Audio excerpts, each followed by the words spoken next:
अस्सलाम वालेकुम। Asia 41 news के साथ मैं हूं आपकी मेज़बान अमना अब्बास। खबर शामिल करते हैं खानसर से। हमारे क्राइम रिपोर्टर मोहम्मद असगर भिडवाल के मुताबिक खानसर की एक अहम बिरादरी जीम बनो चंद हफ्ते पहले नवानी ग्रुप छोड़ गई थी, जिस पर मुखालफी ग्रुप ने बड़े भंगड़े डाले थे कि हमने खानसर फतह कर लिया, जो कि वापस खुद नवानी ग्रुप में आ गए।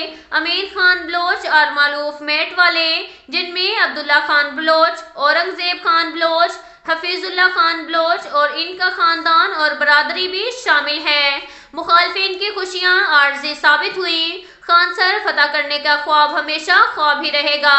खानसर नवानी का लाड़काना था और हमेशा रहेगा, और इंशाल्लाह बहुत जल्द पूरा हल्का से नवानी ग्रुप सोशल मीडिया पर खुशखबरियां देगा, जिससे मुखालफिन के औसान खत्म हो जाएंगे।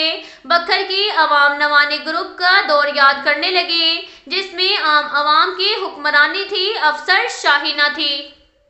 इसके साथ साथ एक और खबर शामिल करते हैं बखर से। हमारे क्राइम रिपोर्टर मोहम्मद असगर भिडवाल के मुताबिक बहल में हवालात में बंद अगवा बराए तावान के मुलजिम की हलाकत का मामला। बखर मुलजिम रफीउल्लाह के भाई की दरख्वास्त पर थाना बहल में पुलिस के खिलाफ मुकदमा दर्ज किया गया। बखर पुलिस भाई रफीउल्लाह को लाहौर से गिरफ्तार करके लाई। बखर पुलिस ने तशद्दुद किया, ठंडी हवालात में रखा।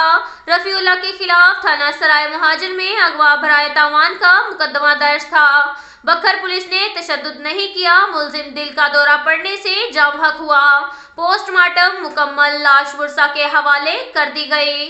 बखर थाना बहल में मुलजिम के भाई एहसानुल्लाह की मदियत में पुलिस के खिलाफ मुकदमा दर्ज किया गया।